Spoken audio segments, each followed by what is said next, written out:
शरीर पर गेरुआ रंग, माथे पर त्रिपुंड, हाथ में माला, जुबान पर धर्म का ज्ञान, लेकिन भीतर छिपा था हवस का शैतान। जी हाँ, ये कहानी है ढोंगी बाबा चैतन्यानंद की, जिसका पाखंड अब दिल्ली की सीमाओं से निकलकर उत्तराखंड की वादियों तक पहुंच गया है। अल्मोड़ा से लेकर ऋषिकेश तक इस बाबा का काला खेल फैला हुआ था और अब पुलिस की छानबीन ने इस पाखंडी का सच सबके सामने ला दिया है। अल्मोड़ा का गेस्ट हाउस अध्यात्म की आड़, अपराध का अड्डा। अल्मोड़ा, जहां लोग प्रकृति और शांति की तलाश में आते, वहीं छिपा था इस बाबा का गुप्त ठिकाना। पुलिस की जांच में सामने आया कि ये गेस्ट हाउस छात्राओं को बहाने से लाने और फंसाने की जगह था। बाबा यहाँ छात्राओं को ठहराता, रात में बुलाता और गंदी हरकतें करता था। छानबीन में मोबाइल फोन और चैट से सबूत निकले। योगा ग्रुप में छात्राओं की तस्वीरें और उन पर अशोभनीय टिप्पणियां हैं। इस बीच इन चैट से एक और बड़ा खुलासा हुआ है, जिसने लोगों के पैरों तले जमीन खिसका दी है।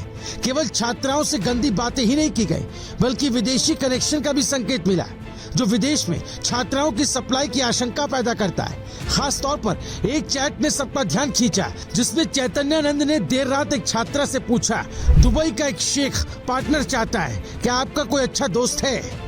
इतना ही नहीं, छात्राओं को धमकी दी जाती थी, अगर बात नहीं मानी तो करियर बर्बाद कर दूंगा।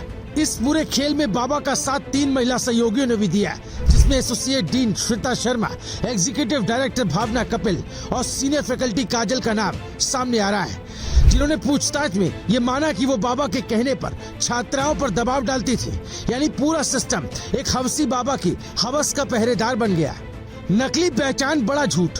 दिल्ली पुलिस ने जब बाबा को गिरफ्तार किया तो उसके पास से बरामद हुए फर्जी विजिटिंग कार्ड। एक पर खुद को संयुक्त राष्ट्र का स्थायी राजदूत बताया तो दूसरे में ब्रिक्स का खास दूत। सोचिए, एक हवसी पाखंडी ने झूठ का ऐसा जाल बुना था कि लोग उसे अंतर्राष्ट्रीय स्तर का गुरु समझने लगे। ऋषिकेश में गंगा किनारे का पाखंड। अब चलते हैं ऋषिकेश की ओर, जहाँ गंगा के घाट आस्था की गवाही देते हैं। वहीं इस बाबा ने इन्हें हवस का अड्डा बना डाला।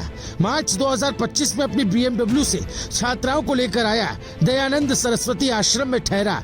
यहाँ भी वही पैटर्न, छात्राओं को घाट पर बुलाना, गंदी बातें करना, विरोध करने पर धमकी देना। पीड़ित छात्रा ने बताया कि बाबा ने आश्रम के भीतर जबरन माफीनामा लिखवाया और आपत्तिजनक मैसेज डिलीट करवाए। 25 जून को वो दोबारा छात्राओं को यहाँ लेकर आया। रात दिन का फर्क मिटाकर छात्राओं को अपने पास बुलाता रहा। एक छात्रा ने विरोध किया तो सीधा दंड, परीक्षा में बैठने नहीं दूंगा। यानी करियर खत्म करने की धमकी और हवस पूरी करने का खेल। इस बीच जांच में कई राज निकले। मोबाइल से बरामद गंदी चैट्स और मैसेज, छात्राओं को धमकियां, सीक्रेट कैमरे और सबसे घिनौना, छात्राओं को बेबी कहकर बुलाना।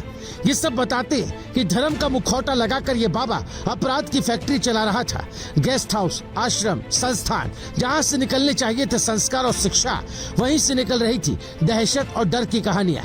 अल्मोड़ा की शांत वादियों और ऋषिकेश के घाट, दोनों इस पाखंडी बाबा की करतूतों के गवाह हैं। चैतन्यानंद पर अब तक 17 छात्राओं ने गंभीर आरोप लगाए। उसका पैटर्न साफ था, पहले विश्वास जीतना, फिर डर दिखाना और आखिर में ब्लैकमेल। दिल्ली पुलिस की रिपोर्ट बताती है कि बाबा का रवैया गिरफ्तारी के बाद भी बेहद अहंकारी है। उसे अपने काले कारनामों पर कोई पछतावा नहीं है। अब सवाल ये है कि अल्मोड़ा और ऋषिकेश जैसे पवित्र और शांत स्थान इस पाखंड का हिस्सा क्यों बने? क्या बाबा अकेला था या कोई बड़ा नेटवर्क उसके पीछे काम कर रहा था? धर्म और शिक्षा की आड़ में ऐसे कितने बाबा आज भी खुलेआम घूम रहे हैं?